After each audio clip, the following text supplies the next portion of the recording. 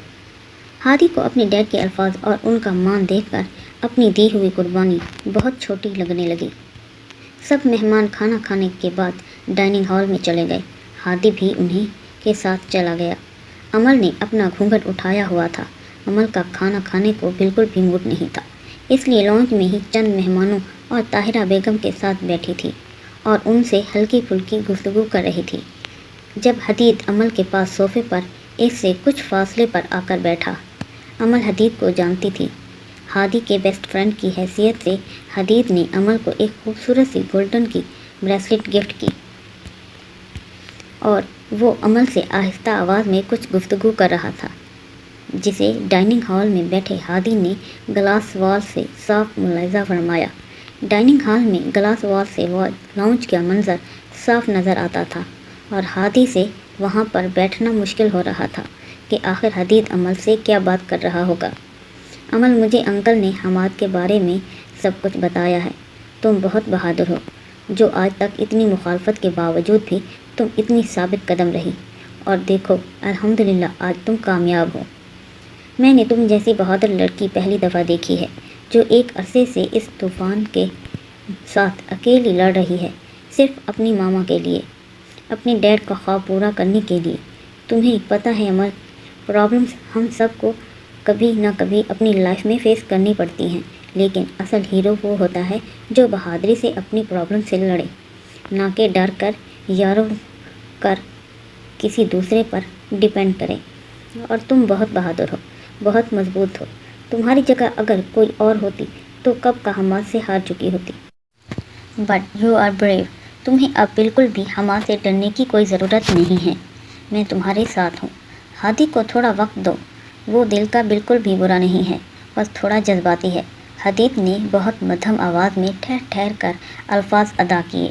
امل کو اپنی ذات کا خلاصہ ہمیشہ ہی کسی دوسرے کے منہ سے سننا بہت برا لگا تھا، لیکن آج حدید کے لہجے میں نرمی، اپنائیت نے اسے تھوڑا حیران کیا تھا۔ اور وہ یک ٹک اسے دیکھ رہی تھی۔ یہ بھی تو ہادی ہی کے ساتھ ہی رہتا تھا، پھر یہ اس سے اتنا مختلف کیسے تھا؟ اسے سمجھ نہیں آ رہا تھا۔ آج کے بعد تمہیں کبھی بھی کوئی پریشانی، کوئی مسئلہ ہو تو تم مجھے بلا جھجک بتا سکتی ہو۔ آج کے بعد تم بھی بالکل ہانیہ کی طرح میری چھوٹی بہن ہو۔ حدید نے اپنی باتوں سے اس کی آنکھوں میں امڑ آنے والے سیلاب دیکھا تو وہ دھیرے سے مسکرایا تھا اور بات بدلنے کی غرض سے بولا، تم سب لڑکیاں اتنا روتی کیوں ہو؟ تمہیں پتہ ہے جس سے میں محبت کرتا ہوں نا، وہ بھی بہت روتی ہے۔ زہرا کے ذکر پر حدید کے چہرے پر ایک عجیب سی چمک ڈر آئی تھی، جسے امل نے بخوبی نوٹ کیا تھا۔ حدید سر جھٹکتے ہوئے اٹھا تھا اور امل کے سر پر ہاتھ رکھ کر اس سے کہنے لگا کہ ہمیشہ خوش رہو۔ حدید کے سر پر ہاتھ رکھنے سے امل کو بے اختیار رونا آیا تھا۔ آج تک اسے جو بھی ملا تھا، سر سے چادر اتارنے والا ہی ملا تھا، سر پر چادر دینے والا تو کوئی بھی نہیں تھا۔ لیکن حدید نے اتنے پیار سے بات کرنے، بالکل بڑے بھائیوں کی طرح سمجھانے پر، اسے اپنی بہن کہنے پر امل کے آنسو آنکھوں سے نکلنے کے لیے بے تاب تھے۔ سر درد کا بہانہ بنا کر وہ اپنے کمرے میں آئی تھی اور اپنا چہرہ دونوں ہاتھوں میں گرائے بے اختیار روئی تھی۔ حدید ہادی کے ساتھ والی چیئر پر آ کر بیٹھا تو ہادی، جو کب سے بے سکون تھا، اسے دیکھتے ہی فوراً ہی دبے دبے غصے میں پوچھنے لگا، کمینے، تو کیا پٹیاں پڑھا رہا تھا میری بیوی کو؟ واہ ہادی واہ، ابھی تھوڑی دیر پہلے تو شادی کرنے کو تیار نہیں تھا، اور اب میری بیوی، تو ابھی سے ہی بدل گیا جے۔ حدید نے بظاہر ٹیبل پر بیٹھے سب لوگوں کو دیکھتے ہوئے ہلکی سی سرگوشی کے انداز میں کہا، میں تو ایسے ہی پوچھ رہا تھا، مجھے کیا، جو مرضی کہو تم۔ ہادی نے فوراً ہی کندھے اچکائے۔ ویسے میں اسے سمجھا رہا تھا کہ ہادی کے ساتھ بہت پیار سے بات کیا کرے، اس سے بالکل بھی کوئی لڑائی نہ کرے، اس کی عزت کرے، اسے شکایت کا کوئی موقع نہ دے۔ حدید نے اپنی پلیٹ میں کباب رکھتے ہوئے گلاس میں پانی ڈالتے ہوئے مسرور سے انداز میں کہا، تم سچ کہہ رہے ہو نا؟ ہادی نے بات کی تصدیق کرنی چاہی۔ آف کورس یار، حدید نے پر اعتمادی سے کہتے ہوئے کندھے اچکائے۔ اس کی بات کا یقین کرتے ہوئے ہادی بھی پرسکون ہو کر کھانا کھانے لگا۔ آج کا ایک لمبا اور تھکا دینے والا دن گزر گیا تھا۔ رات کا اندھیرا ہر سو پھیلا ہوا تھا۔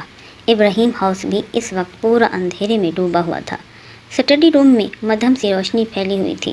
چیئر پر بیٹھے ابراہیم صاحب اپنے سامنے رکھی ہوئی ڈائری کے صفحے پلٹ رہے تھے اور اس میں کچھ لکھ رہے تھے۔ لکھنے کے بعد انہوں نے اپنی ڈائری بند کی اور اپنی چیئر پر نیند دراز ہوتے ہوئے اپنی آنکھیں موند لیں۔ وہ آج ہر سانس کے ساتھ ساتھ اللہ کا شکر ادا کر رہے تھے۔ آج وہ اپنے دوست سے کیے ہوئے وعدے میں کامیاب ہوئے تھے اور آج وہ ہادی سے بے انتہا خوش تھے۔ اگر ہادی ان سے آج کسی سلطنت کی جاگیر مانگتا تو وہ بھی ہنسی خوشی اس کے نام کر دیتے۔ امل کے ڈیڈ عبدالرحمن صاحب 2 بھائی تھے۔ ان سے چھوٹے اصغر علی، جن کا ایک ہی بیٹا حماد تھا، اور باپ کے بیجا لاڈ پیار نے اسے بگاڑ رکھا تھا۔ دنیا کی ہر برائی میں حماد ملوث ہوتا تھا۔ اصغر علی اور رحمان صاحب، ان دونوں کی اپنی اپنی ٹیکسٹائل ملز تھی جو کہ انہیں وراثت میں ملی تھی اور ان کے کاروبار عروج پر تھے۔ عبدالرحمن صاحب اور ابراہیم صاحب دونوں بزنس میں پارٹنرز تھے۔ عبدالرحمن صاحب 2 ٹرسٹ فاؤنڈیشن کے مالک بھی تھے۔ اس کے علاوہ بھی ان کی کافی جاگیر تھی اسلام آباد میں۔ وہ اپنے بھائی سے زیادہ دولت کے مالک تھے۔ عبدالرحمن صاحب انتہائی خدا ترس انسان تھے۔ وہ مظلوموں کو ان کا حق دلوانے کے لیے ہر حد تک گئے۔ ان کی انتھک محنتوں کی ہی بدولت ان کی فاؤنڈیشنز بہترین فاؤنڈیشنز میں شمار ہونے لگی اور بہت جلد مقبول ہوئیں۔ انہیں غیر ملکی سپورٹ بھی حاصل ہونے لگی، جس سے انہوں نے اپنی فاؤنڈیشن میں مزید ڈپارٹمنٹ بنائے اور ان کے ادارے ایک قابل اعتماد اداروں میں شمار ہونے لگے۔ ابراہیم صاحب اور عبدالرحمن صاحب کی بہت گہری دوستی تھی۔ امل اور ہادی کا بچپن اکٹھے گزرا تھا۔ عید کے دن عبدالرحمن صاحب کے گھر ان کے بھائی اصغر علی اپنی فیملی کے ساتھ آئے ہوئے تھے۔ تب اصغر علی نے باتوں باتوں میں ہی اپنے 8 سالہ حماد کے لیے 5 سال کی امل کا رشتہ مانگا تھا۔ اس وقت تو حماد بھی ایک خوبصورت سا بچہ تھا، کون جانے کہ وہ بڑے ہو کر کیا نکلے۔ اصغر علی کی بات پر عبدالرحمن صاحب نے سر ثبات میں ہلایا تھا اور محض اتنا کہا تھا کہ ابھی تو بچے بہت چھوٹے ہیں، جب بڑے ہوں گے تب ہم کوئی مضبوط فیصلہ کریں گے، اور حماد مجھے بالکل اپنے بیٹے ہی کی طرح عزیز ہے۔ یہ محض ایک مختصر جواب تھا عبدالرحمن صاحب کا، جسے ان کے بھائی اصغر علی نے بھرپور رضامندی تصور کیا۔ عبدالرحمن صاحب امل کو ڈاکٹر بنانا چاہتے تھے۔ امل پڑھائی میں بہت شارپ تھی۔ وہ اکلوتی تھی اپنے باپ کی لاڈلی۔ اسکول سے فارغ ہو کر وہ اکثر اپنے ڈیڈ کے ساتھ فاؤنڈیشنز میں جایا کرتی تھی، جہاں پر دنیا سے تنگ غریبوں مظلوموں کو دیکھ کر امل کے دل میں ہمدردی کے جذبات امنڈ آتے تھے۔ وہ اپنی عمر سے کافی سمجھدار تھی۔ ہادی اور امل ایک ہی اسکول میں پڑھتے تھے۔ ہادی کی حدید سے دوستی 9th کلاس سے سٹارٹ ہوئی تھی۔ اس سے پہلے وہ ہر جگہ امل کے ساتھ ہوتا۔